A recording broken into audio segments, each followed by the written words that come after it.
میری بہن کو چھوڑ دو۔ خود کو چھڑاتی فرشتے محمل کو پٹتے دیکھ کر لمحے بھر کو تو سکتے میں رہ گئی تھی، اور پھر دوسرے ہی پل اس نے زور سے فواد کو دھکا دینا چاہا، مگر وہ مرد تھا، وہ اس کو دھکیل نہ سکتی تھی۔ وہ اس کا بازو پکڑتے ہوئے اسے دروازے سے باہر نکال رہا تھا۔ فواد، اسے چھوڑو۔ یکدم حسن نے پوری قوت سے فواد کو پیچھے دھکیلا تھا۔ فواد اس حملے کے لیے تیار نہ تھا، ایک دم بوکھلا کر پیچھے کو ہٹا۔ اس کی گرفت ڈھیلی پڑی اور فرشتے بازو چھڑاتی محمل کی طرف بھاگی، جسے آغا جان ابھی تک مار رہے تھے۔ فواد نے غصے سے حسن کو دیکھا، مگر اس سے پہلے کہ وہ اسے کچھ سخت کہتا، فضا نے حسن کو بازو سے کھینچ کر ایک طرف کر دیا۔ میری بہن کو چھوڑیں، ہٹیں۔ وہ چیختی ہوئی آغا جان کا ہاتھ روکنے لگی، مگر انہوں نے ساتھ ہی ایک زوردار تماچا اس کے چہرے پر مارا۔ فرشتے تیورا کر ایک طرف کو گری، منہ میں اس کے کونے سے لگا، ہونٹ کا کنارہ پھٹ گیا۔ لمحے بھر کو اس کی آنکھوں کے سامنے اندھیرا چھایا تھا۔ اگلے ہی منٹ وہ خود کو سنبھال کر تیزی سے اٹھی۔ محمل اپنے بازو چہرے پہ رکھے روتی ہوئی اپنا کمزور سا دفاع کر رہی تھی۔ اب کی بار فرشتے نے آغا جان کا ہاتھ نہیں روکا، بلکہ محمل کو پیچھے سے پکڑ کر کھینچا۔ محمل گٹھڑی بنی چند قدم پیچھے کھینچتی چلی گئی۔ اس کا دوپٹہ سر سے اتر کر پیچھے کو ڈھلک گیا تھا، بالوں کی لٹیں جوڑے سے نکل کر چہرے پہ بکھر گئی تھیں۔ اس سے پہلے کہ آغا جان اپنے اور محمل کے درمیان چند قدم کا فاصلہ عبور کر پاتے، فرشتے ان کے بیچ آ کھڑی ہوئی۔ ہاتھ مت لگائیے میری بہن کو۔ اپنے پیچھے گٹھڑی بنی محمل کے سامنے اپنے دونوں بازو پھیلائے وہ چیخ پڑی تھی، آپ لوگ اس حد تک گر جائیں گے، میں سوچ بھی نہیں سکتی تھی۔ کیا بگاڑا ہے اس نے آپ کا؟ سامنے سے ہٹ جاؤ ورنہ تم آج میرے ہاتھوں ختم ہو جاؤ گی۔ وہ غصے سے ایک قدم آگے بڑھے ہی تھے کہ فواد نے ان کا بازو تھام لیا۔ آرام سے آغا جان، آپ کا بی پی شوٹ کر جائے گا۔ ان کو سہارا دے کر وہ نرمی سے بولا تھا۔ محمل ابھی تک گھٹنوں پہ سر رکھے رو رہی تھی، جبکہ فرشتے اس کے آگے اپنا بازو پھیلائے راستہ روکے کھڑی تھی۔ فواد چاہتا تو اس کو پھر پکڑ لیتا، مگر جانے کیوں وہ آغا جان کو سہارا دیے وہیں کھڑا رہا، اس کی طرف نہیں بڑھا۔ میں اب محمل کو ادھر نہیں رہنے دوں گی۔ اٹھو محمل، اپنا سامان پیک کرو، اب تم میرے ساتھ چل کر رہو گی، چلو۔ اس نے محمل کو اٹھانا چاہا، مگر وہ ایسے ہی گری روتی جا رہی تھی۔ آپ کو کیا لگتا ہے آپ اسے اپنے ساتھ لے گئیں تو ہم خاندان والوں کو کہیں گے کہ محمل کی نام نہاد بہن اسے لے گئی اور بس؟ محمل کو بازو سے پکڑ کر اٹھاتے اس کے ہاتھ یک ثانیے کو تھم گئے۔ اس نے قدرے الجھ کر سر اٹھایا اور فواد کو دیکھا۔ چہرے پہ چھایا غصہ آہستہ سے الجھن میں ڈھلا تھا۔ کیا مطلب؟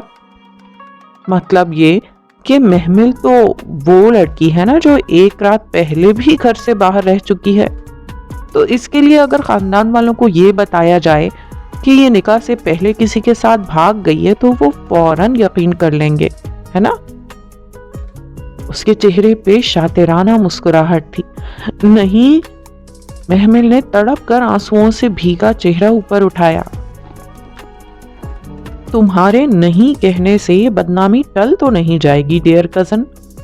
تم اپنی بہن کے ساتھ گئیں تو ہم تمہیں پورے خاندان میں بدنام کر دیں گے، اور پھر یہ تمہیں کتنا عرصہ سنبھالے گی؟ اس کے بعد تم کہاں جاؤ گی؟ محمل پھٹی پھٹی نگاہوں سے فواد کا چہرہ دیکھ رہی تھی۔ خود فرشتے بھی سن رہ گئی۔ اگر تم نے اس گھر سے قدم بھی نکالا تو تم بدنام ہو جاؤ گی، پورا خاندان تھوکے گا تم پر کہ ماں کے مرتے ہی کھلی چھوٹ۔ نہیں نہیں، میں نہیں جاؤں گی، وہ خوف زدہ سی گھٹی گھٹی آواز میں بمشکل بول پائی۔ یعنی تم وسیم سے شادی کرنے پہ تیار ہو؟ ویری گڈ کزن، وہ اسی عیاری سے مسکرایا۔ اسد چچا یقیناً نکاح خواہ کو لاتے ہوں گے، وسیم کدھر ہے؟ وہ کوئی اسے بھی تو بلائے۔ ہرگز نہیں، فرشتے نے غصے میں تڑپ کر اسے دیکھا۔ میں محمل کی شادی تمہارے بھائی سے نہیں ہونے دوں گی. تم لوگ یہ سب صرف اس کی جائیداد ہتھیانے کے لیے کر رہے ہو. میں جانتی ہوں تم شادی کے بعد اس سے جائیداد اپنے نام لکھواؤ گے اور اسے طلاق دے کر گھر سے نکال دو گے. ہاں بالکل، ہم یہی کریں گے. وہ بہت سکون سے بولا، گو کہ یہ بات فرشتے نے خود کہی تھی، مگر اسے فواد سے اعتراف کی توقع نہ تھی. وہ اپنی جگہ ششدر رہ گئی. تو تم واقعی؟ ہاں، ہم اسی لیے تو محمل کی شادی وسیم سے کروانا چاہتے ہیں. فواد، آقا جان نے تنبیہی نظروں سے اسے ٹوکنا چاہا. مجھے بات کرنے دیں آقا جان. ہاں تو محمل، ہم اسی لیے تمہاری شادی وسیم سے کر رہے ہیں. تمہیں منظور ہے نا؟ کیونکہ فرشتے کے ساتھ تو تم جا نہیں سکتی. اب تمہیں شادی تو کرنا ہی ہوگی. نہیں نہیں، وہ بے اختیار وحشت سے چلائی، میں نہیں کروں گی یہ شادی. محمل، تمہارے پاس کوئی راستہ نہیں ہے، تمہیں شادی کرنا پڑے گی. وہ بغور اس کی آنکھوں میں دیکھ کر کہتا آہستہ آہستہ اسے چاروں طرف سے گھیر رہا تھا. کاش میں تمہیں بددعا دے سکتی آقا فواد، مگر میں حاملین قرآن میں سے ہوں، ایسا نہیں کروں گی. کیا تمہیں اللہ سے ڈر نہیں لگتا؟ فرشتے نے تنفر سے اسے دیکھا. میں نے کچھ غلط تھوڑی کہا ہے. تم غلط کر رہے ہو ایک یتیم لڑکی کے ساتھ. یہ تو ہم کافی سالوں سے کر رہے ہیں. یقین کیجئے ہم پہ کبھی کوئی طوفان نوح نہیں آیا. تمہیں اس طوفان کی خبر تب ہوگی جب وہ تمہارے سر پہ پہنچ چکا ہوگا. اللہ سے ڈرو. تمہیں اس یتیم پر ظلم کر کے کیا ملے گا؟ تو آپ اس ظلم کو اپنے حق میں کیوں نہیں بدل لیتی؟ کیا مطلب؟ وہ چونکی. وہ جواب دیے بنا اس پہ نظر ڈالتا محمل کی طرف متوجہ ہوا جو زمین پہ بیٹھی سر اٹھائے اسے ٹکر ٹکر دیکھ رہی تھی. ایک صورت میں تمہاری شادی وسیم سے روک دوں گا، اور چاہو تو تم اپنی بہن کے ساتھ چلی جاؤ. ہم خاندان والوں کو کچھ نہیں بتائیں گے. پھر فرشتے جہاں چاہے تمہاری شادی کروا دے، ہمارا پورا خاندان شریک ہوگا. کیا تم وہ صورت اختیار کرنا چاہو گی؟ محمل کے چہرے پہ بے یقینی اتر آئی. وہ بنا پلک جھپکے فواد کا چہرہ دیکھنے لگی. سدرا، میری بیڈ سائڈ ٹیبل پر جو کاغذ پڑا ہے وہ لے کر آؤ، اور ساتھ پین بھی. اس نے مہرین اور ندا کے ساتھ دیوار سے لگی خاموش کھڑی سدرا کو اشارہ کیا، جو اس کی بات سن کر سر ہلاتے ہوئے تیزی سے سیڑھیوں کی طرف لپکی. تم کیا کہنا چاہتے ہو؟ خطرے کا الارم دور کہیں بجتا فرشتے کو سنائی دے رہا تھا. یہی کہ محمل کی شادی رک سکتی ہے، وہ تمہارے ساتھ جا سکتی ہے اگر... اس نے سیڑھیوں سے اترتی سدرا کو دیکھا جو بھاگتی ہوئی آئی اور اسے کاغذ قلم پکڑا دیا. اگر تم دونوں یہ پیپر سائن کر دو. یہ کیا ہے؟ فرشتے کا لہجہ محتاط تھا. مجھے معلوم تھا کہ آپ نکاح کے وقت ڈرامہ کرنے ضرور آئیں گی، اسی لیے ہم نے پہلے سے ہی انتظام کر رکھا تھا. آپ کو کیا لگتا ہے ہمیں علم نہیں تھا کہ آپ محمل سے مل کر اسے کیا پٹیاں پڑھاتی ہیں؟ ہمیں سب پتا تھا محترمہ. یہ بھی کہ محمل کب کب آپ کے کزن سے ملتی رہی ہے، مگر اس وقت کے لیے ہم نے آنکھ بند کر رکھی. آپ کی کیا شرط ہے وہ بات کریں. وہ سرد لہجے میں بولی. یہ فرشتے ابراہیم اور محمل ابراہیم کا اعلان دستبرداری ہے. اس گھر، فیکٹری اور آغا ابراہیم کی تمام منقولہ اور غیر منقولہ جائیداد سے یہ دونوں بہنیں دستبرداری کا اعلان کرتی ہیں اور ہر چیز ہمارے حوالے کرتی ہیں. یہ کبھی بھی ہم سے کسی بھی موروثی ملکیت سے حصہ مانگنے نہیں آئیں گی، اور آپ جانتی ہیں کہ بدلے میں ہم وسیم کی شادی محمل سے نہیں کریں گے. آف کورس یہ آخری بات اس کاغذ میں نہیں لکھی گئی. فرشتے کے چہرے پر پہلے الجھن ابھری، پھر حیرت اور پھر واضح بے یقینی. تم ہمیں ہمارے حق سے ہمارے گھر سے بے دخل کرنا چاہتے ہو؟ بالکل صحیح. تم ایسا کیسے کر سکتے ہو آقا فواد؟ تم... اس کی بے یقینی اور تحیر غصے میں بدل گیا. تم ہمیں ہمارے گھر سے بے دخل کیسے کر سکتے ہو؟ یہ ہمارا گھر ہے، ہمارے باپ کا گھر ہے اور اس پہ ہمارا حق ہے. ہمیں ضرورت ہے پیسوں کی، محمل کی پڑھائی ہے اور پھر اس کی شادی کے لیے ہمیں ان سب کے لیے پیسوں کی ضرورت ہے. یہ ہمارا درد سر نہیں ہے. تم یہ سائن کر دو تو محمل کی جان وسیم سے چھوٹ جائے گی، مگر ہم تمہیں اپنا حق کیوں دیں؟ کیونکہ ان سب پر میرے شوہر اور بیٹوں کا حق ہے. دائی مہتاب چمک کر کہتی آگے بڑھی. ابراہیم کی وفات کے وقت یہ بزنس دیوالیہ ہو چکا تھا. میرا شوہر دن رات محنت نہ کرتا تو یہ بزنس کبھی اسٹیبلش نہ ہو سکتا تھا. اگر اتنے ہی محنتی تھے آپ کے شوہر اور بیٹے تو میرے ابا کی ڈیتھ کے وقت بے روزگار کیوں پھر رہے تھے؟ اور تم... وہ فواد کی طرف پلٹی. اور وارث تو اللہ نے بنائے ہیں، ہم کیسے اپنا حق نہ لیں؟ فرشتے بی بی، یہ پراپرٹی تو آپ کو چھوڑنا ہی پڑے گی. ابھی کچھ دیر میں مہمانوں کی آمد شروع ہو جائے گی. شادی والا گھر ہے، ذرا سی بات کا پتنگڑ بن جائے گا اور بدنامی کس کی ہوگی؟ صرف محمل کی. اول تو اس کو وسیم سے شادی کرنی ہی پڑے گی، لیکن اگر آپ یوں ہی اڑی رہیں تو ٹھیک ہے، ہم خاندان میں کہہ دیں گے کہ محمل کسی کے ساتھ بھاگ گئی. کس کا خاندان چھوٹے گا؟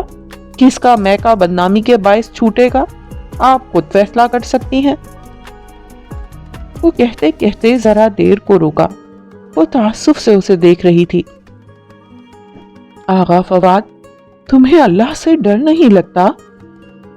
وہ ہولے سے مسکرا دیا. ہم کوئی غلط بات تھوڑی کر رہے ہیں، اپنا حق ہی مانگ رہے ہیں. خیر دوسرا آپشن یہ ہے کہ آپ اور محمل اس پہ دستخط کریں اور اپنے حصے سے دستبردار ہو جائیں. ہم باعزت طریقے سے شادی کینسل کر دیں گے. آپ محمل کو اپنے ساتھ لے جائیے. آپ جس سے چاہیں جب چاہیں اس کا نکاح کرا دیں. ہم بھرپور شرکت کریں گے، بلکہ پورا خاندان شرکت کرے گا. یہ گھر محمل کا میکا رہے گا، وہ جب چاہے ادھر آ سکتی ہے، مگر اس کی ملکیت میں آپ دونوں میں سے کسی کا کوئی حصہ نہیں ہوگا. لیجئے. اس نے کاغذ قلم اس کے سامنے کیے. کر دیجئے سائن. مگر فواد... آغا جان نے کچھ کہنا چاہا، لیکن تائی مہتاب نے ان کا بازو تھام لیا. اسے بات کرنے دینا، وہ ٹھیک کر رہا ہے. فرشتے نے سر جھٹکا. آپ نے سوچ بھی کیسے لیا کہ میں آپ کی اس بلیک میلنگ میں آ جاؤں گی؟ بلکہ آپ تو... اس کی بات ابھی ادھوری تھی کہ اسے اپنے دائیں ہاتھ پر دباؤ محسوس ہوا. اس نے چونک کر دیکھا. محمل اس کا ہاتھ پکڑ کر کھڑی ہو رہی تھی. اس کا کامدار دوپٹہ سر سے ڈھلک گیا تھا. بکھری بھوری لٹیں گالوں کو چھو رہی تھیں. آنسوؤں نے کاجل دھو ڈالا تھا. وہ بدقت فرشتے کا سہارا لے کر کھڑی ہوئی. اس کے انداز میں کچھ تھا کہ اس کا ماتھا ٹھنکا، اور اس سے پہلے کہ فرشتے اس کو روک پاتی اس نے جھپٹ کر فواد کے ہاتھ سے کاغذ قلم چھینا. کدھر کرنے ہیں سائن؟ بتاؤ مجھے. وہ ہذیانی کیفیت میں چلائی تھی. فواد ذرا سا مسکرایا اور اپنی انگلی کاغذ پہ ایک جگہ رکھی. نہیں محمل. فرشتے کو جھٹکا لگا تھا. ہمارے پاس کئی راستے ہیں، ہمیں ان کی بلیک میلنگ میں آنے کی ضرورت نہیں ہے. مگر مجھے ہے. فرشتے، میں اب تنگ آ چکی ہوں. نہیں چاہیے مجھے کوئی جائیداد، کوئی مال و دولت. مجھے کچھ نہیں چاہیے. لے لیں، سب لے لیں. وہ دھڑا دھڑ سائن کرتی جا رہی تھی. آنسو اس کی آنکھوں سے برابر گر رہے تھے. فرشتے ساکت سی اسے دیکھے گئی. اس نے تمام دستخط کر کے کاغذ اور قلم فواد کی طرف اچھال دیا. لے لو سب کچھ. تم لوگوں کو اللہ سے ڈر نہیں لگتا؟ میں اب تم سے اپنا کوئی حق نہیں مانگوں گی. چھوڑتی ہوں میں اپنے سارے حقوق. وہ کہتے کہتے نڈھال سی صوفے پہ گر گئی اور گہری سانسیں لینے لگی. وہ واقعی تھک چکی تھی، ٹوٹ چکی تھی. فواد نے کاغذ سیدھا کر کے دیکھا، پھر فاتحانہ مسکراہٹ کے ساتھ ارد گرد خاموش اور بے یقین بیٹھے حاضرین پہ ایک نگاہ دوڑائی. پھر فرشتے کی طرف پلٹا. محمل نے دستخط کر دیے ہیں. اب آپ بھی کر دیں۔ اس نے کاغذ قلم اس کی طرف بڑھایا مگر فرشتے نے اسے نہیں تھاما۔ وہ ابھی تک سکتے کے عالم میں محمل کو دیکھ رہی تھی۔ دستخط کرو بی بی اور اسے لے جاؤ۔ مہتاب تائی نے آگے بڑھ کر اس کا شانہ ہلایا تو وہ چونکی، پھر ناگواری سے ان کا ہاتھ ہٹایا اور فواد کے بڑھے ہاتھ کو دیکھا۔ نہیں، تم محمل کو نفسیاتی طور پر گھیر کر بے وقوف بنا سکتے ہو۔ یہ چھوٹی ہے، کم عقل ہے، مگر فرشتے ایسی نہیں ہے۔ میں تمہاری بلیک میلنگ میں نہیں آؤں گی، میں ہرگز سائن نہیں کروں گی۔ اور میں کیوں کروں سائن؟ مجھے ضرورت ہے اپنے حصے کی، مجھے پی ایچ ڈی بھی کرنا ہے، مجھے باہر جانا ہے۔ میں اس کی بات ادھوری رہ گئی۔ فواد نے کاغذ قلم میز پر پھینکا اور صوفے پہ بیٹھی محمل کو گردن سے دبوچ کر اٹھایا اور اپنے سامنے ڈھال کی طرح رکھتے ہوئے جانے کہاں سے پستول نکال کر اس کی گردن پہ رکھا۔ اب بھی سائن نہیں کرو گی تم؟ وہ غرایا۔ فرشتے سناٹے میں آ گئی۔ فواد نے بازو کے حلقے میں اس کی گردن دبوچ رکھی تھی۔ وہ شوق کے باعث کچھ کہنے کے قابل نہیں رہی تھی۔ سخت گرفت کے باعث اس کی آنکھیں ابل کر باہر آنے لگیں۔ بے اختیار وہ کھانسی۔ اپنی بہن سے کہو کہ شرافت سے سائن کر دے ورنہ میں گولی چلا دوں گا، اور تم جانتی ہو کہ میں قانون کی بے بسی کا منہ بولتا ثبوت ہوں۔ یہی کہا تھا نا تم نے میرے بارے میں؟ اس کے کان کے قریب منہ لے جا کر اس نے بظاہر سرگوشی میں کہا، مگر سب کے کانوں تک اس کی سرگوشی پہنچ گئی۔ سب کو گویا سانپ سونگ گیا۔ حسن نے آگے بڑھنا چاہا مگر فضا نے اس کا بازو پکڑ کر اپنی طرف کھینچا۔ کیا کر رہے ہو؟ اگر اس نے گولی چلا دی تو یہ مر جائے گی، کیا تم یہی چاہتے ہو؟ انہوں نے اپنے بیٹے کو گھرکا تو وہ بے بسی سے کھڑا رہ گیا۔ بولو فرشتے بی بی، تم سائن کرو گی یا نہیں؟ اس نے پستول کی ٹھنڈی نال محمل کی گردن پہ چبھوئی۔ وہ سسک کر رہ گئی۔ بولو فرشتے! وہ زور سے چیخا۔ نہیں! وہ جیسے ہوش میں آئی۔ میں سائن نہیں کروں گی۔ اس کا لہجہ اٹل تھا۔ میں 3 تک گنوں گا فرشتے۔ اگر میں نے گولی چلا دی تو تمہاری بہن کبھی واپس نہیں آئے گی۔ فرشتے پلیز! محمل بلک پڑی۔ پلیز میری خاطر فرشتے، آج آپ اپنا حق چھوڑ دیں۔ میں وعدہ کرتی ہوں اگر ضرورت پڑی تو میں بھی آپ کے لیے اپنا حق چھوڑ دوں گی۔ I promise. نہیں، میں سائن نہیں کروں گی۔ ٹھیک ہے، میں 3 تک گنوں گا۔ فرشتے نے دیکھا اس کی انگلی ٹرائیگر پر مضبوط ہوئی۔ وہ واقعی گولی چلانے والا تھا۔ 1۔ لمحے بھر کو اس کا دل کانپا۔ اگر وہ گولی چلا دے تو محمل مر جائے گی۔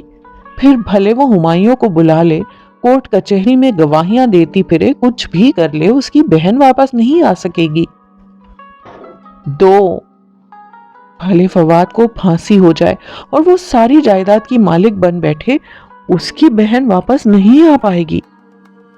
3۔ رکو، میں سائن کروں گی۔ وہ شکست خوردہ لہجے میں بولی، لیکن آپ کو محمل کی شادی اسی وقت وہاں کرنی ہوگی جہاں میں کہوں گی، اور اس میں نہ صرف آپ بلکہ آپ کا پورا خاندان شریک ہوگا۔ محمل اسی گھر سے رخصت ہوگی۔ منظور ہے، فواد جھٹ بولا تھا۔ محمل پھٹی پھٹی نگاہوں سے اسے دیکھ رہی تھی۔ فرشتے کیا کہنا چاہ رہی ہے وہ نہیں سمجھ پائی تھی۔ پھر اس نے حسن کو دیکھا جو اسی طرح بے بس سا کھڑا تھا۔ فضا نے سختی سے اس کا بازو تھام رکھا تھا۔ بے بس اور کمزور مرد، وہ جو اتنے دعوے کرتا تھا، سب بیکار گئے تھے۔ ٹھیک ہے، پھر نکاح خواہوں کو بلائیے، میں ہمایوں کو بلاتی ہوں۔ اس نے جھک کر میز پہ رکھا موبائل اٹھایا۔ ہمایوں داؤد؟ فواد کو گویا کرنٹ لگا۔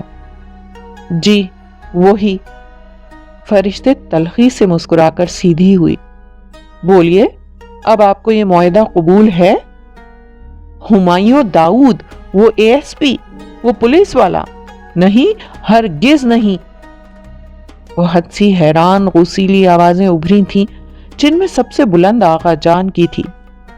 وہ شخص اس گھر میں قدم نہیں رکھ سکتا جس نے میرے بیٹے کو جیل بھجوایا تھا۔ تمہیں دستخط نہیں کرنے تو نہ کرو، مگر میں محمل کی شادی کبھی اس سے نہیں کروں گا۔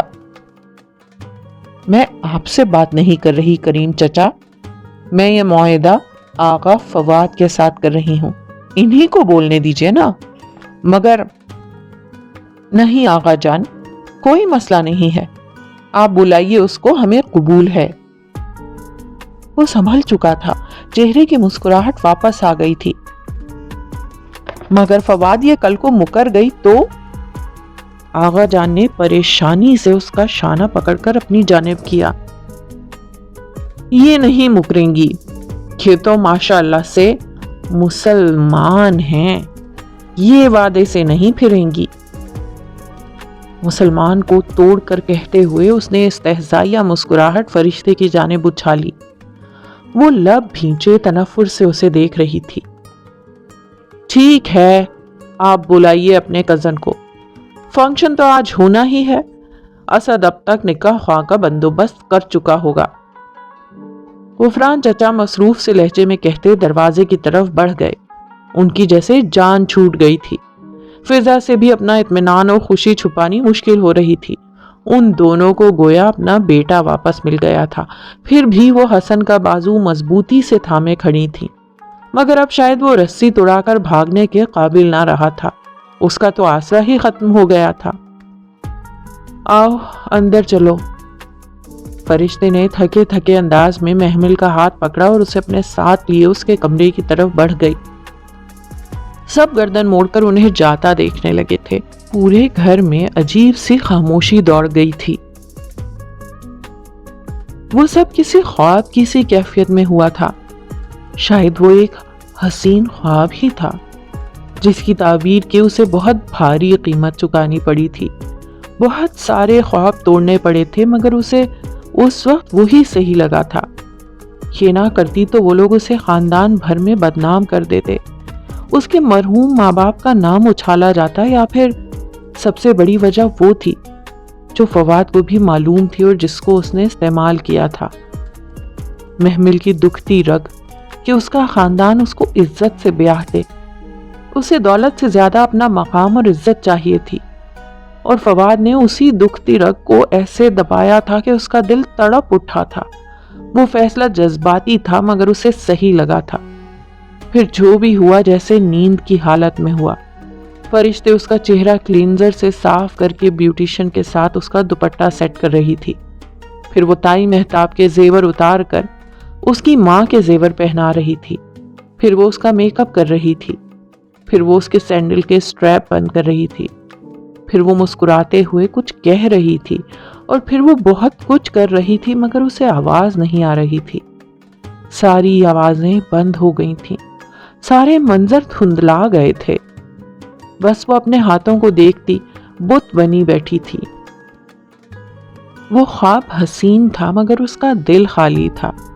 سارے جذبات گویا مر سے گئے تھے، خواہش کے جگنو کھو گئے تھے۔ یا شاید ہمیں خوشی سے محبت نہیں ہوتی، خوشی کی خواہش سے محبت ہوتی ہے۔ ہماری سب محبتیں خواہشات سے ہوتی ہیں، کبھی کسی کو پانے کی تمنا، کبھی کوئی خاص چیز حاصل کرنے کی آرزو۔ شاید محبت صرف خواہش سے ہوتی ہے، چیزوں یا لوگوں سے نہیں۔ اس نے اپنی خواہش کو اپنے پہلو میں بیٹھتے دیکھا، مگر اس کا اپنا سر جھکا تھا، سو زیادہ دیکھ نہ پائی، اور اسی جھکے سر کے ساتھ نکاح نامے پہ دستخط کرتی گئی۔ جب اس کا ہاتھ تھام کر فرشتے اسے اٹھا رہی تھی تو اس نے لمحہ بھر کو اسے دیکھا جو سامنے لب بھینچے کھڑا تھا، براؤن شلوار کرتے میں ملبوس، سنجیدہ اور وجیح۔ اس نے نگاہیں جھکا لیں، اسے اس کی سنجیدگی سے خوف آیا تھا۔ کیا وہ اس پر مسلط کی گئی تھی؟ انچاہی، بے وقت بیوی۔ اس نے بے عزتی اور توہین محسوس کرنا چاہی مگر دل اتنا خالی تھا کہ کوئی احساس بیدار نہ ہوا۔ ارد گرد لوگ بہت کچھ کہہ رہے تھے مگر اس کی سماعتیں بند ہو گئی تھیں۔ وہ سر جھکائے ہمایوں کی گاڑی کی بیک سیٹ پر بیٹھ گئی۔ اسے لگا اب زندگی کٹھن ہوگی، بہت کٹھن۔ وہ اس جہازی سائز بیڈ کے وسط میں سر گھٹنوں پہ رکھے گم سم سی بیٹھی تھی۔ فرشتے کچھ دیر ہوئی اسے وہاں بٹھا کر جانے کہاں چلی گئی تھی، اور ہمایوں کو تو اس نے گاڑی سے نکل کر دیکھا ہی نہ تھا۔ وہ تیزی سے اندر چلا گیا تھا اور پھر دوبارہ سامنے نہیں آیا تھا۔ اس کے دل میں عجیب عجیب سے خیال آ رہے تھے۔ وہ بار بار اعوذ باللہ پڑھتی مگر وسوسے اور وہم ستانے لگے تھے۔ شاید وہ اس سے شادی نہیں کرنا چاہتا تھا، شاید وہ اس پر مسلط کی گئی تھی، شاید وہ خفا تھا، شاید وہ اسے پسند ہی نہیں کرتا تھا، بلکہ شاید وہ بات تک نہ کرے، شاید وہ اسے چھوڑ دے، شاید بہت سے شاید تھے جن کے آگے سوالیہ نشان لگے تھے۔ بار بار وہ شاید اس کے ذہن کے پردے پر ابھرتے اور اس کا دل ڈوبنے لگتا۔ وہ مایوس ہونے لگی تھی جب دروازہ کھلا۔ بے اختیار سب کچھ بھلا کر وہ سر اٹھائے دیکھنے لگی۔ وہ اندر داخل ہو رہا تھا، اس کا دل دھڑکنا بھول گیا۔ جانے وہ اب کیا کرے؟ وہ دروازہ بند کر کے اس کی طرف پلٹا، پھر اسے یوں ہی بیٹھے دیکھ کر ذرا سا مسکرایا۔ السلام علیکم، کیسی ہو؟ آگے بڑھ کر بیڈ کی سائیڈ ٹیبل دراز کھولی، بہت خاموشی سے کچھ کہے بنا اسے دیکھے گئی۔ وہ اب دراز میں سے چیزیں الٹ پلٹ کر رہا تھا۔ تم تھک گئی ہوگی، اتنے بڑے ٹراما سے گزری ہو، پریشان مت ہونا، سب ٹھیک ہو جائے گا۔ وہ اب نچلے دراز میں کچھ تلاش کر رہا تھا۔ لہجہ متوازن تھا اور الفاظ پہ تو اس نے غور ہی نہیں کیا۔ وہ بس اس کے ہاتھوں کو دیکھ رہی تھی جو دراز میں ادھر ادھر حرکت کرتے یکدم رکے تھے، اور پھر اس نے ان میں ایک میگزین پکڑے دیکھا۔ کیا اس میں گولیاں بھی ہیں؟ کیا یہ مجھے مار دے گا؟ وہ عجیب سی باتیں سوچ رہی تھی۔ وہ میگزین نکال کر سیدھا ہوا۔ آئی ایم سوری محمل، ہمیں سب بہت جلدی میں کرنا پڑا اور میں جانتا ہوں تم اس کے لیے تیار نہیں تھیں۔ وہ کہہ رہا تھا اور وہ سانس روکے اس کے ہاتھ میں پڑا میگزین دیکھ رہی تھی۔ میں ابھی آن ڈیوٹی ہوں اور مجھے ریڈ کے لیے کہیں جانا ہے۔ رات فرشتے تمہارے ساتھ رک جائے گی، میں پرسوں شام تک واپس آ جاؤں گا، تم پریشان نہ ہونا۔ وہ خالی خالی نگاہوں سے اسے دیکھے گئی۔ عجیب شادی، عجیب سی دلہن اور عجیب سا دلہا۔ اسے اس کی باتیں بہت عجیب لگی تھیں۔ تم سن رہی ہو؟ وہ اس کے سامنے بیڈ پہ بیٹھا بغور اس کی آنکھوں میں دیکھ رہا تھا۔ وہ ذرا سا چونکی۔ جی بے ساختہ نگاہیں جھکا لیں۔ پھر پتہ نہیں وہ کیا کیا کہتا رہا۔ محمل نظریں نیچے کیے سنتی رہی۔ الفاظ اس کے کانوں سے ٹکرا کر گویا واپس پلٹ رہے تھے۔ کچھ سمجھ نہیں آ رہا تھا۔ وہ کب خاموش ہوا، کب اٹھ کر چلا گیا۔ اسے تب ہوش آیا جب پورچ سے گاڑی نکلنے کی آواز آئی۔ اس نے ویران نظروں سے کمرے کو دیکھا۔ یہی وہ کمرہ تھا جس میں کبھی ہمایوں نے اسے بند کیا تھا۔ تب وہ سیاہ ساڑی میں ملبوس تھی، آج اس نے سرخ شلوار قمیص پہن رکھی تھی۔ عروسی جوڑا، عروسی زیورات۔ وہ دلہن تھی، اور پتہ نہیں کیسی دلہن تھی۔ اس نے تو سوچا بھی نہ تھا کہ وہ اس کمرے میں یوں کبھی ہمایوں کی دلہن بن کر آئے گی۔ ہاں، فواد کے خواب اس نے دیکھے تھے، مگر وہ اس کے دل کا ایک چھپا ہوا راز تھا جس کی خبر شاید خود فواد کو بھی نہ تھی۔ اور حسن؟ اندر سے کسی نے سرگوشی کی۔ حسن کے لیے اس کے دل میں کبھی کوئی جذبہ نہیں ابھرا تھا، اور اچھا ہی ہوا۔ شام کو جب فواد نے اس کے نام کے ساتھ ہمایوں کا نام لیا تو کیسے وہ بالکل چپ ہو گیا تھا۔ وہ جو ہر موقع پر محمل کے حق کے لیے بولتا تھا، لڑتا تھا، اتنے اہم موقع پر یوں کیوں پیچھے ہو گیا تھا؟ وہ فیصلہ نہ کر سکی۔ اور فرشتے، اس نے کتنی بڑی قربانی دی تھی اس کے لیے۔ وہ کبھی بھی اس کا احسان نہیں اتار سکتی، وہ جانتی تھی۔ اس نے اپنا حق چھوڑ دیا۔ کاش فرشتے بھی کبھی اسے موقع دے اور وہ اس کے لیے اپنا حق چھوڑ سکے۔ اس نے تھک کر سر بیڈ گراؤنڈ سے ٹکا دیا اور آنکھیں موند لیں۔ اس کا دل اداس تھا، روح بوجھل تھی۔ اب اسے راحت چاہیے تھی، سکون چاہیے تھا، اپنے خاندان والوں کی قید سے نکلنے کے احساس کو محسوس کرنے کی حس چاہیے تھی۔ اسے غم سے نجات چاہیے تھی۔ اس نے ہولے سے لبوں کو حرکت دی اور آنکھیں موندے دھیمی آواز میں دعا مانگنے لگی۔ یا اللہ، میں آپ کی بندی ہوں اور آپ کے بندے کی بیٹی ہوں اور آپ کی بندی کی بیٹی ہوں۔ میری پیشانی آپ کے قابو میں ہے، میرے حق میں آپ کا حکم جاری ہے، آپ کا فیصلہ میرے بارے میں انصاف پر مبنی ہے۔ میں آپ سے سوال کرتی ہوں، آپ کے ہر اس نام کے واسطے سے جو آپ نے اپنے لیے پسند کیا یا اپنی کتاب میں اتارا یا اپنی مخلوق میں سے کسی کو سکھایا یا اپنے علم غیب میں آپ نے اس کو اختیار کر رکھا ہے، اس بات کو کہ آپ قرآن عظیم کو میرے دل کی بہار اور میری آنکھوں کا نور بنا دیں اور میرے فکر اور غم کو لے جانے کا ذریعہ بنا دیں۔ وہ دعا کے الفاظ بار بار دہراتی گئی، یہاں تک کہ دل میں سکون اترتا گیا۔ اس کی آنکھیں بوجھل ہو گئیں اور وہ نیند میں ڈوب گئی۔ وہ 2 دن فرشتے اس کے ساتھ رہی۔ ان 2 دنوں میں انہوں نے بہت سی باتیں کی سوائے شام کے ڈرامے کے۔ وہ ایسا موضوع تھا کہ دونوں ہی کسی خاموش معاہدے کے تحت اس سے احتراز برت رہی تھیں۔ فرشتے نے اسے بہت کچھ بتایا، ابا کے بارے میں، اپنی ماں کے بارے میں، ہمایوں کی امی کے بارے میں، اپنی زندگی، گھر اور پرانی یادوں کے بارے میں۔ وہ دونوں چائے کے مگ تھامے گھنٹوں لان میں بیٹھی باتیں کرتی رہتی۔ چائے ٹھنڈی ہو جاتی، شام ڈھل جاتی، مگر ان کی باتیں ختم نہ ہوتی۔ پتہ ہے محمل، ادھر لان میں وہ دونوں برآمدے کی سیڑھیوں پہ بیٹھی تھیں۔ چائے کے مگ ہاتھ میں تھے جب فرشتے نے بازو لمبا کر کے انگلی سے سامنے اشارہ کیا۔ وہاں ایک جھولا تھا، بالکل کونے میں۔ محمل گردن موڑ کر وہاں دیکھنے لگی، جہاں اب صرف گھاس اور کیاریاں تھیں۔ ہم بچپن میں اس جھولے پہ بہت کھیلتے تھے اور اس کے اس طرف طوطوں کا پنجرا تھا۔ ایک طوطا میرا تھا اور ایک ہمایوں کا۔ اگر میرا طوطا اس کی ڈالی گئی چوری کھا لیتا تو ہمایوں بہت لڑتا تھا۔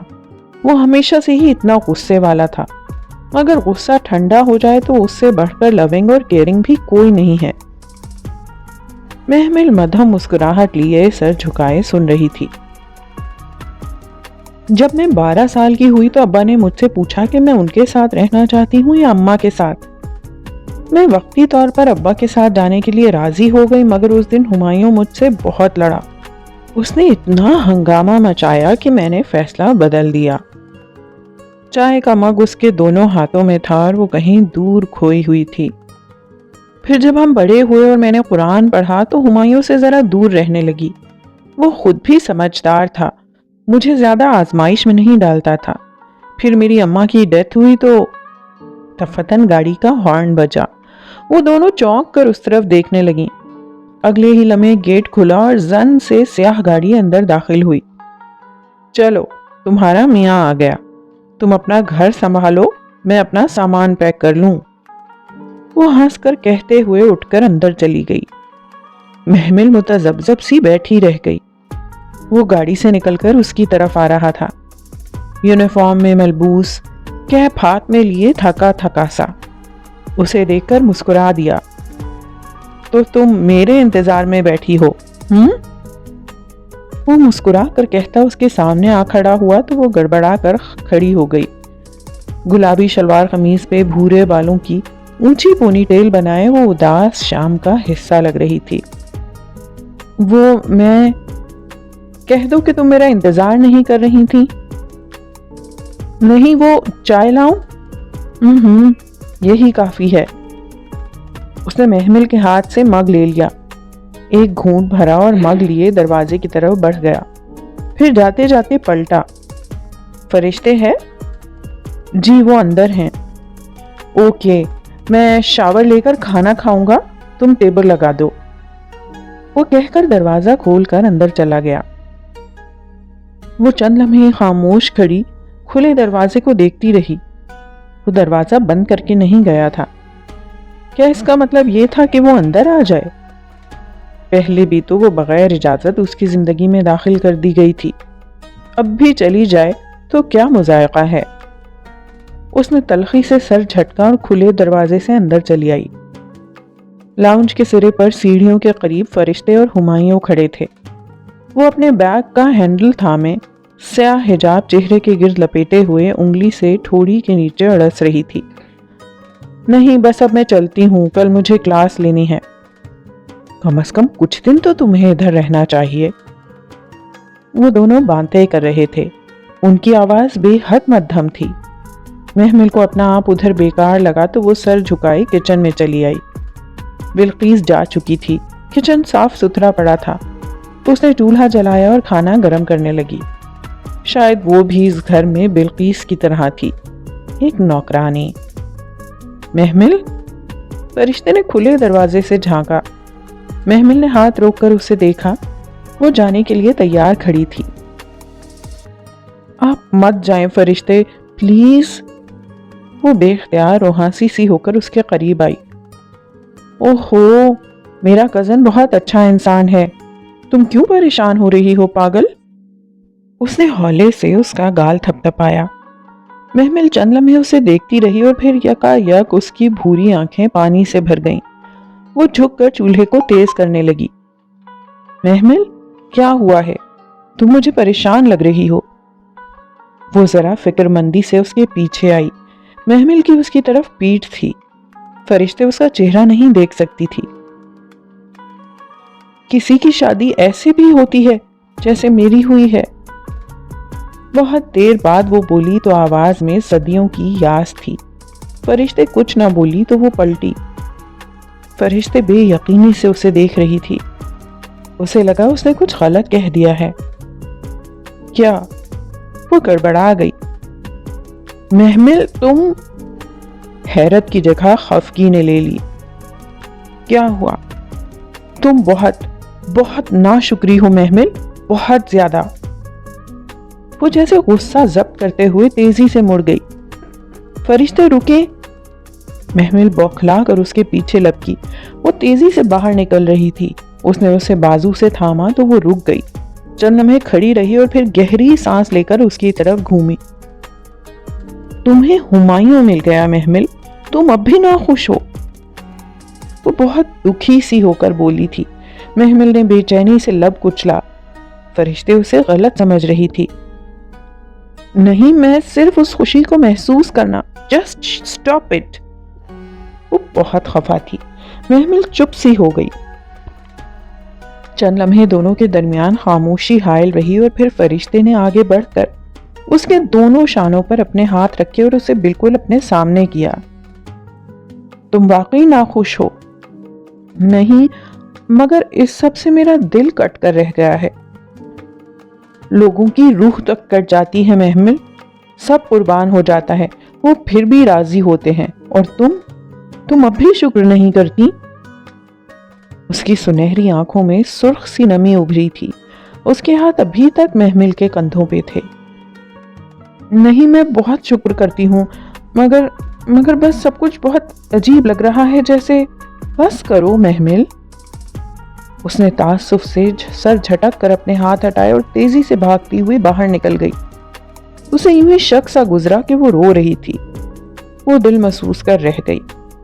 اس نے شاید فرشتے کو ناراض کر دیا تھا، لیکن وہ ٹھیک کہتی تھی، وہ واقعی ناشکری کر رہی تھی۔ صرف زبان سے الحمدللہ کہنا کافی نہیں ہوتا، اصل اظہار تو رویے سے ہوتا ہے۔ کدھر گم ہو؟ آواز پہ وہ چونکی۔ ہمایوں سامنے کاؤنٹر سے ٹیک لگائے کھڑا بغور اسے دیکھ رہا تھا۔ وہ جھجک سی گئی۔ فرشتے چلی گئی؟ وہ کاؤنٹر سے ہٹ کر فریج کی طرف بڑھا اور اسے کھول کر پانی کی بوتل نکالی۔ جی۔ فرشتے، بہت اچھی ہے وہ، ہے نا؟ اس نے ڈھکن کھول کر بوتل منہ سے لگائی۔ بیٹھ کر پئیں پلیز۔ وہ خود کو کہنے سے روک نہ سکی۔ وہ بوتل منہ سے ہٹا کر ہنس دیا۔ فرشتے نے تمہیں بھی اچھی لڑکی بنا دیا ہے۔ تو کیا میں پہلے بری تھی؟ وہ برا مان گئی۔ ارے نہیں، تم تو ہمیشہ سے اچھی تھیں، مسکرا کر کہتے ہوئے اس نے پھر بوتل لبوں سے لگائی۔ محمل نے دیکھا وہ بیٹھا نہیں تھا، اب بھی کھڑا ہو کر پی رہا تھا۔ خود کو بدلنا بھی آسان نہیں ہوتا، مگر دوسرے کو بدلنا بہت ہی کٹھن ہوتا ہے۔ اچھا یہ بتاؤ تمہارا دل کیوں کٹ کر رہ گیا؟ وہ بری طرح چونکی۔ وہ تو شاور لینے گیا تھا، تب آ کر سب سن لیا۔ اسے تو پتہ ہی نہ چلا تھا۔ وہ دراصل اس کا دل زور سے دھڑکا۔ گھر سے کسی نے کال نہیں کی تو وہ کیوں کریں گے کال؟ ان کی اس شادی میں مرضی شامل نہیں تھی۔ فرشتے نے بہت مشکل سے انہیں راضی کیا تھا۔ وہ اس بات پہ ابھی تک غصہ ہیں آئی تھنک۔ وہ یکدم ٹھٹک گئی۔ فرشتے نے؟ اس نے فقرہ ادھورا چھوڑ دیا۔ اس نے کتنی مشکل سے ان کو راضی کیا تم جانتی ہو۔ وہ پھر بوتل سے گھونٹ بھر رہا تھا۔ وہ دم بخود سی اسے دیکھے گئی۔ کیا وہ کچھ نہیں جانتا؟ اسے نہیں معلوم کہ کیسے ان دونوں نے فواد کے دیے کاغذ پہ دستخط کیے تھے؟ فرشتے نے اسے کچھ نہیں بتایا، مگر کیوں؟ تم فکر مت کرو، ہم نے یہ شادی ان سے زبردستی کروائی ہے۔ ان کو کچھ عرصہ ناراض رہنے دو، ڈونٹ وری۔ تو وہ واقعی کچھ نہیں جانتا، وہ بتائے یا نہیں؟ اس نے لمحے بھر کو سوچا اور پھر فیصلہ کر لیا، اگر فرشتے نے کچھ نہیں بتایا تو وہ کیوں بتائے؟ چھوڑو، جانے دو۔ صرف ان کے ساتھ زبردستی ہوئی ہے یا آپ کے ساتھ بھی؟ تو تم اس لیے پریشان تھیں؟ اس نے مسکرا کر سر جھٹکا۔ تمہیں لگتا ہے کوئی ہمایوں داؤد کو مجبور کر سکتا ہے؟ مجبوراً قائل تو کر سکتا ہے، نہیں کر سکتا، قطعاً نہیں۔ پھر آپ نے کیوں شادی کی مجھ سے؟ اگر تم چاہتی ہو کہ میں یہ کہوں کہ میں تم سے بہت محبت کرتا تھا وغیرہ وغیرہ، تو میں ایسا نہیں کہوں گا، کیونکہ واقعی مجھے تم سے کوئی طوفانی قسم کی محبت نہیں تھی۔ ہاں تم مجھے اچھی لگتی ہو اور میں نے اپنی مرضی سے تم سے شادی کی ہے، اور میں اس فیصلے پہ بہت خوش ہوں۔ اس کا انداز اتنا نرم تھا کہ وہ آہستہ سے مسکرا دی۔ دل پہ لدا بوجھ ہلکا ہو گیا تھا۔ یعنی آپ خوش ہیں؟ آف کورس محمل، ہر بندہ اپنی شادی پہ خوش ہوتا ہے۔ بنیادی طور پہ میں بہت پریکٹیکل انسان ہوں، لمبی بات نہیں کرتا اور مجھے بیکار کی مبالغہ آرائی نہیں پسند۔ میں کوئی دعویٰ کروں گا نہ وعدہ، یہ تم وقت کے ساتھ دیکھ لو گی کہ تم اس گھر میں خوش رہو گی۔ وہ جیسے کھل کر مسکرا دی تھی۔ اطمینان اور سکون اس کی رگوں پہ میں دوڑ گیا تھا۔ تم اس پہ کچھ نہیں کہو گی؟ میں کیا کہوں؟ میں بتاؤں؟ جی بتائیے۔ وہ بہت دھیان سے متوجہ ہوئی۔ سالن جل رہا ہے۔ اوہ! وہ بوکھلا کر پلٹی۔ دیگچی میں سے دھواں اٹھنے لگا تھا، مدھم سی جلنے کی بو بھی سارے میں پھیل رہی تھی۔ اس نے جلدی سے چولہا بند کیا۔ ویلکم ٹو پریکٹیکل لائف، وہ مسکرا کر کہتا باہر نکل گیا۔ وہ گہری سانس لے کر دیگچی کی طرف متوجہ ہوئی۔ سالن جل گیا تھا مگر اس کے اندر ہر سو بہار چھا گئی تھی۔ وہ مسکراہٹ دبائے دیگچی اٹھا کر سنک کی طرف بڑھ گئی۔ محمل! وہ نیچے لاؤنج میں کھڑا سر اٹھائے مسلسل اسے آوازیں دے رہا تھا۔ جلدی کرو، دیر ہو رہی ہے۔ آ رہی ہوں، بس 1 منٹ۔ اس نے ڈریسنگ ٹیبل سے لپ گلاس اٹھایا اور سامنے آئینے میں دیکھتے ہوئے اسے لپسٹک پہ جمایا۔ لپسٹک چمک اٹھی تھی۔ محمل! وہ پھر چلایا تھا۔ بس آ گئی۔ اس نے ایک اجلت بھری نگاہ سنگھار میں اس کے آئینے پہ جھلکتے اپنے وجود پہ ڈالی۔ ٹی پنک بنارسی ساڑی میں ملبوس، لمبے سیدھے بال کمر پہ گرائے، کانوں میں چمکتے ڈائمنڈ کے ایئر رنگز، گردن سے چپکا نازک ہیروں کا سیٹ جو ہمایوں نے اسے تیمور کی پیدائش پہ دیا تھا، اور کلائی میں وائٹ گولڈ کے موتی جڑے کنگن، ساتھ مناسب سا میک اپ۔ وہ مطمئن ہو گئی۔ بیڈ پہ لیٹے تیمور کو اٹھایا اور باہر نکل آئی۔ تم اتنی دیر کر رہی ہو، کیا ارادہ بدل گیا ہے؟ آخری فقرہ کہتے ہوئے وہ زیر لب مسکرایا۔ وہ جو تیمور کو اٹھائے سہج سیڑھیاں اتر رہی تھی مسکرا اٹھی۔ ہرگز نہیں، آخر کو اپنے میں کے جا رہی ہوں، ارادہ کیوں بدلوں گی؟ وہ سیڑھیاں اتر آئی۔ وہ مسکرا کر اسے دیکھ رہا تھا۔ بلیک ڈنر سوٹ میں ملبوس، بالوں کو جیل سے پیچھے کیے وہ بہت شاندار لگ رہا تھا۔ اچھے لگ رہے ہیں، تم بھی۔ بس اتنی سی تعریف؟ اس کا چہرہ اتر گیا۔ شادی کے 1 سال بعد اب میں اور کیا کہوں؟ وہ دونوں ساتھ ساتھ باہر آئے تھے۔ 1 سال گزر گیا ہمایوں، پتہ ہی نہیں چلا، ہے نا؟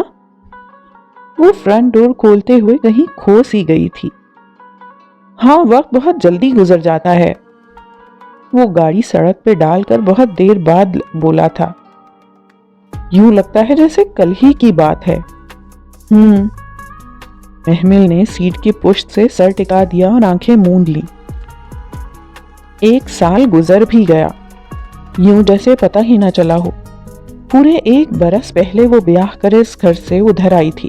اب 1 برس بعد ہمایوں نے شادی کی سالگرہ پر اسے اسی گھر لے جانے کا تحفہ دیا تھا۔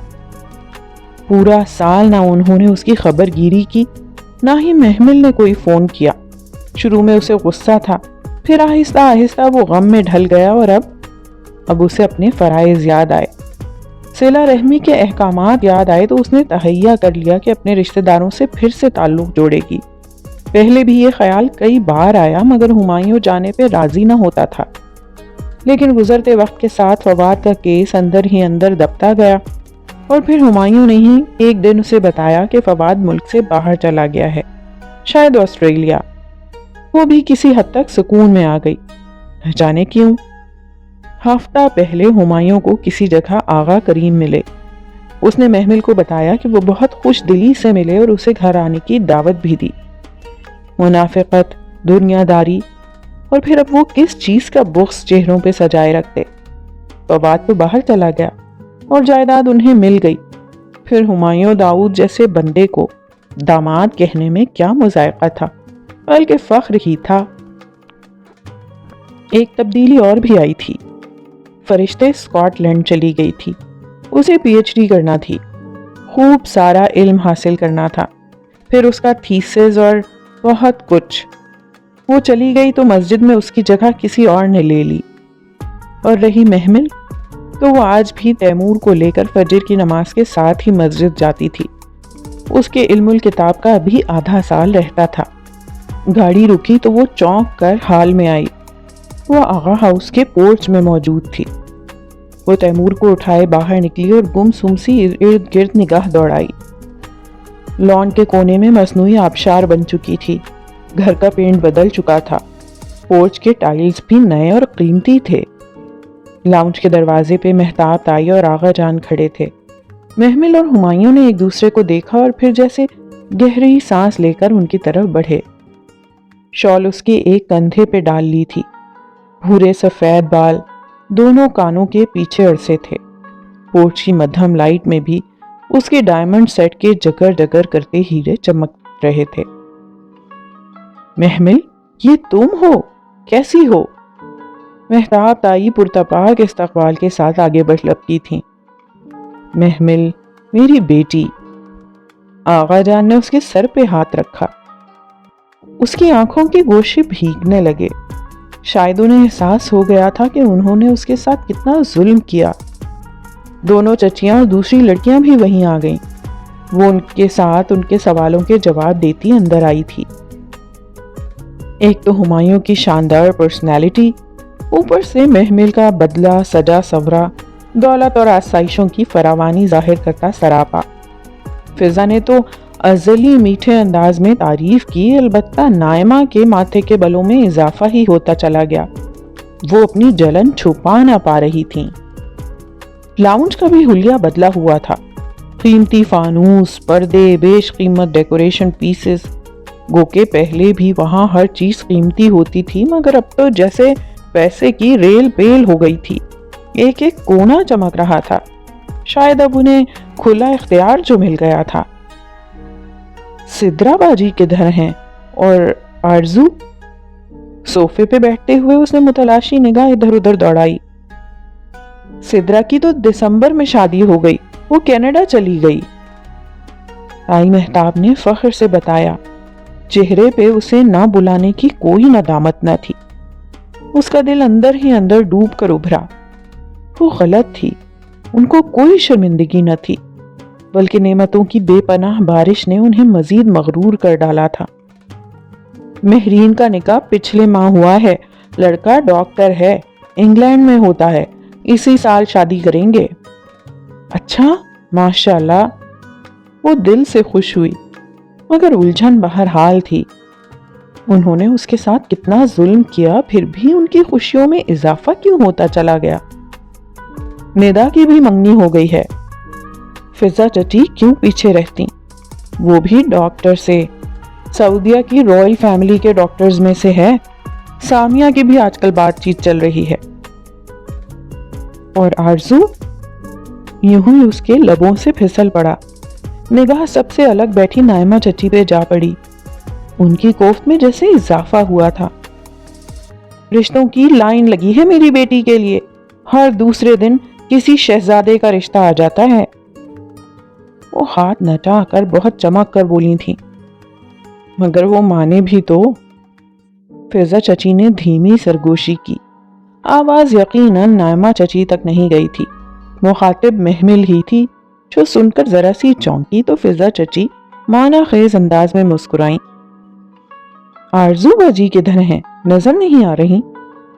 اس نے دوسری دفعہ پوچھا تو نائمہ چچی اٹھی اور پیر پٹختی ہوئی وہاں سے نکل گئیں۔ انہیں کیا ہوا؟ اس نے حیرت سے تائی مہتاب کو دیکھا، جنہوں نے استہزائیہ مسکراہٹ کے ساتھ سر جھٹکا۔ بیٹی کا دل آ گیا ہے کسی پہ، اب مان کے نہیں دے رہی۔ اچھا؟ اسے حیرت ہوئی۔ اسی پل سیڑھیوں سے اترتے ہوئے کوئی رکا۔ آہٹ پہ محمل نے نگاہ اٹھائی اور پھر بے اختیار شال کا پلو سر پہ ڈال لیا۔ حسن مبہوت سا ادھر کھڑا تھا، کف کا بٹن بند کرتے اس کے ہاتھ وہیں رک گئے تھے۔ السلام علیکم حسن بھائی۔ وہ خوش دلی سے مسکرائی تو وہ چونکا اور پھر سر جھٹک کر آخری زینہ اترا۔ وعلیکم السلام، کیسی ہو محمل، کب آئیں؟ وہ ان کی طرف چلا آیا تھا۔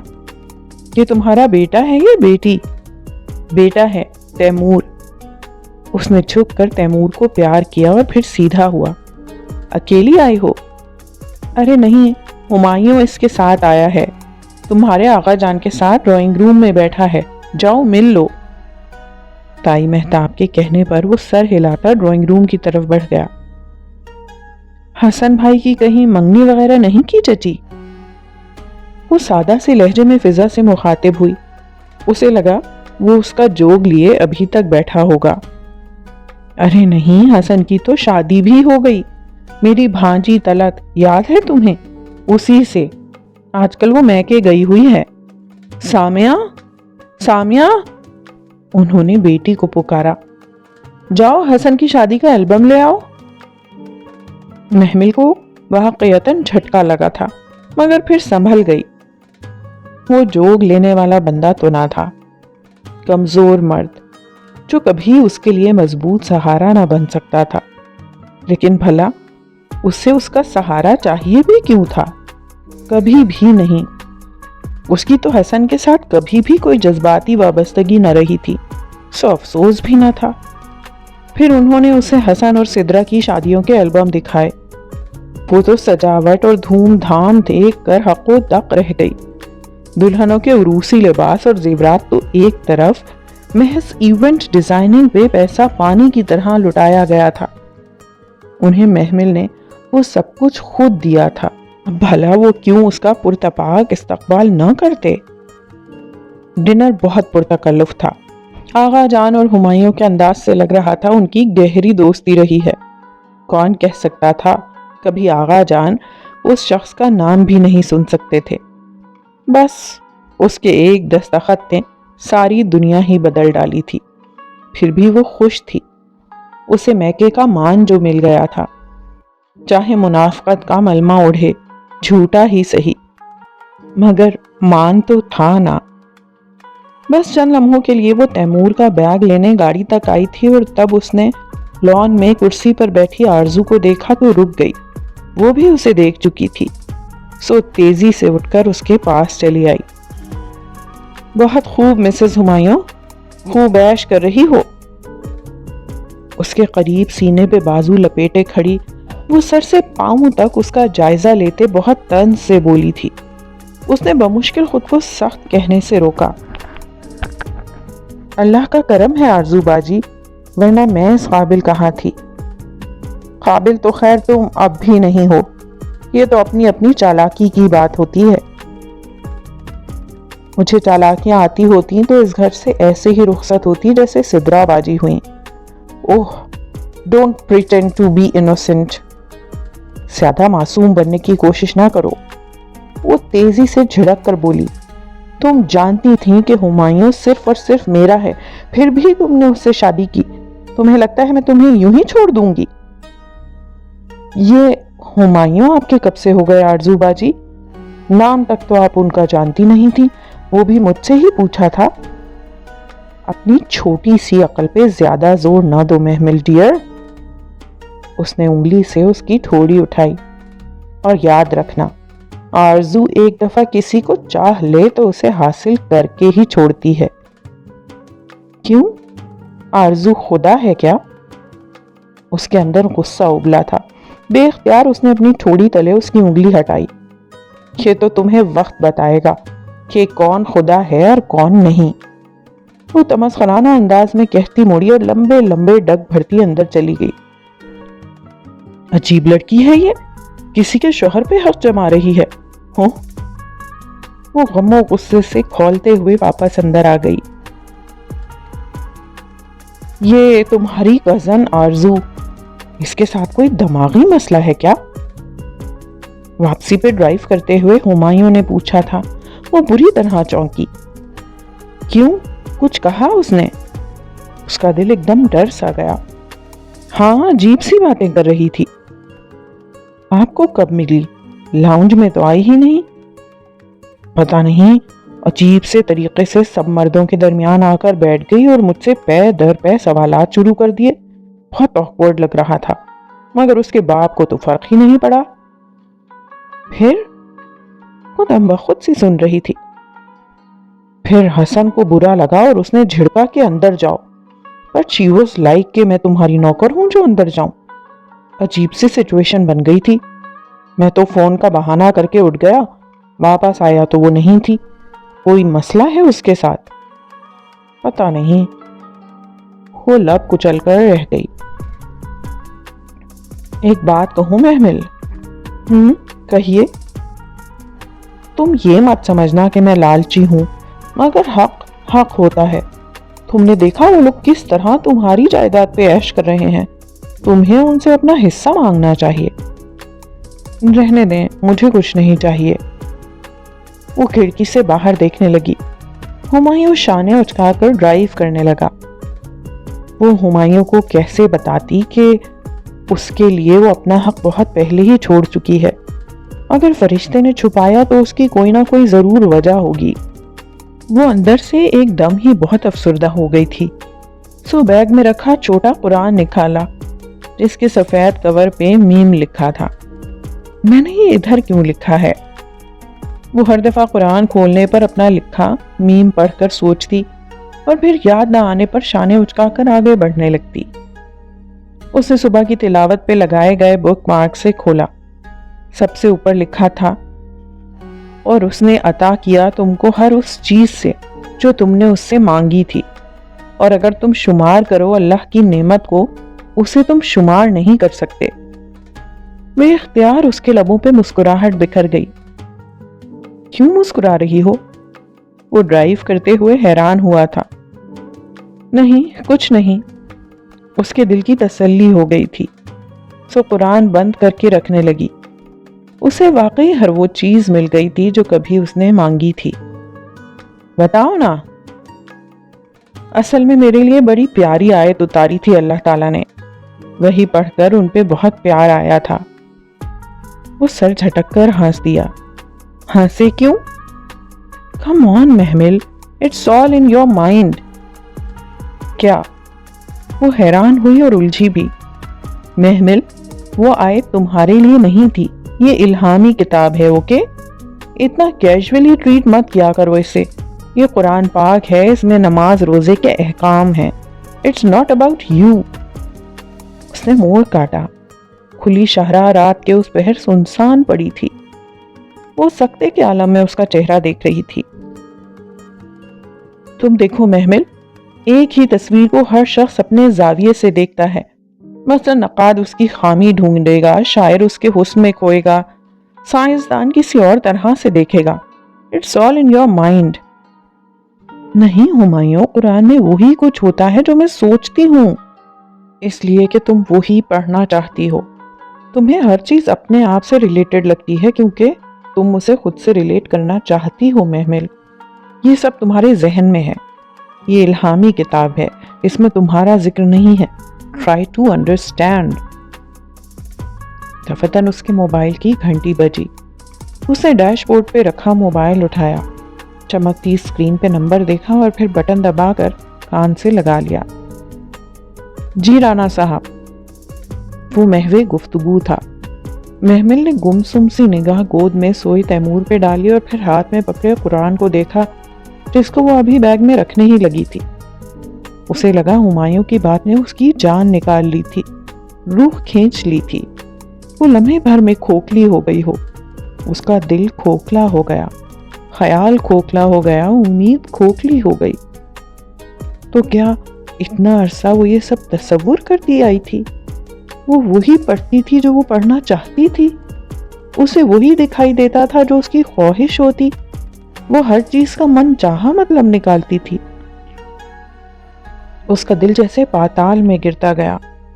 ہمایوں ابھی تک فون پہ مصروف تھا مگر اسے اس کی آواز نہیں سنائی دے رہی تھی، سب آوازیں جیسے بند ہو گئی تھیں۔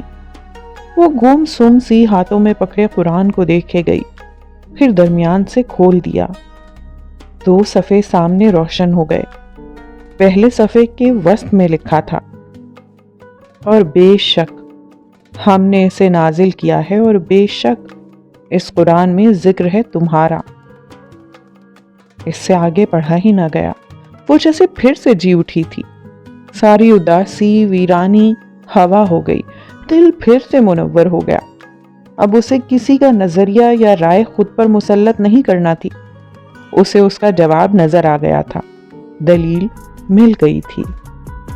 مسکراہٹ لبوں پہ بکھیرے اس نے احتیاط سے قرآن پاک سنبھال کر واپس بیگ میں رکھا اور زپ بند کی، پھر سر سیٹ کی پشت سے لگا کر آنکھیں موند لیں۔ اسے ہمایوں سے کوئی بحث نہیں کرنا تھی، اسے کچھ نہیں سمجھانا تھا۔ وہ اسے سمجھا ہی نہیں سکتی تھی کہ اکثر لوگ نہیں جانتے، نہیں مانتے۔ ویڈیوز دیکھنے کے لیے ہمارے چینل کو سبسکرائب کریں اور بیل آئیکن پہ کلک کریں۔